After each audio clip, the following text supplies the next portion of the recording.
Friends, ఇవాళ మనం discuss చేయబోతున్నాం షింగన్ యమజాకి వర్సెస్ జేమ్స్ లీ అనగా the worst comparison of all time.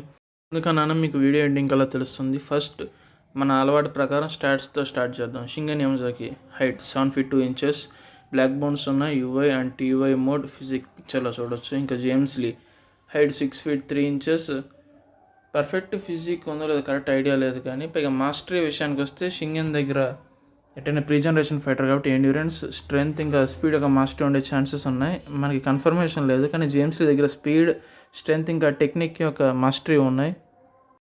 వీళ్ళిద్దరు ఫీట్స్ ఏంటో చూద్దాం. షింగన్ యమజాకి ప్రీ జనరేషన్లో మోస్ట్ ఆఫ్ ద ఫిస్ట్ గ్యాంగ్ని ఓడించాడు. అఫ్కోర్స్ 90% మనం లెక్కలో కట్టుకోవచ్చు అని, ఇది జస్ట్ నా ఒపీనియన్. ఇంకా జేమ్స్ లీ వచ్చి ఫస్ట్ జనరేషన్లో చాలామంది కింగ్స్ని ఓడించున్నాడు, పైగా ఫస్ట్ జనరేషన్ లెజెండ్. ఇప్పుడు వీళ్ళిద్దరికి ఫైట్ జరిగితే మొదటగా ఫైటింగ్ ఎక్స్పీరియన్స్ చూద్దాం. ఈ విషయానికి వస్తే మన షింగన్కి ఫైటింగ్ ఎక్స్పీరియన్స్ ఎక్కువ ఉంది, జేమ్స్ లీ దగ్గర వస్తుంది. ఎందుకంటే ప్రీ జనరేషన్ ఫైటర్, గ్యాప్రియాన్ కిమ్ రైవల్. ఇప్పుడు ఫైట్ జరిగినప్పుడు జేమ్స్ లీ తన ఇన్విజిబుల్ అటాక్స్ని వాడతాడు. ఈ ఇన్విజిబుల్ అటాక్స్ని చూడగలుగుతాడు లేదో తెలియదు, కానీ ఆ ఎఫెక్ట్స్ అంటే ఆ అటాక్ యొక్క ఎఫెక్ట్ ఏదైతే అది షింగన్ మీద అంతగా ఉండదు. ఎందుకంటే గ్యాప్రియాన్ కిమ్తో ఫైట్ చేసిన వాడికి జేమ్స్ లీ ఒక లెక్క కాదు. జేమ్స్ లీ అని తక్కువ చేయట్లేదు, కానీ తన ముందర ఉన్న షింగన్తో పోలిస్తే జేమ్స్ లీకి అంత సీన్ లేదు. గీటైనా ఏం చేయలేకపోయాడు కదా, జేమ్స్ లీ ఏం చేయగలడు షింగన్ని. జస్ట్ నా ఒపీనియన్.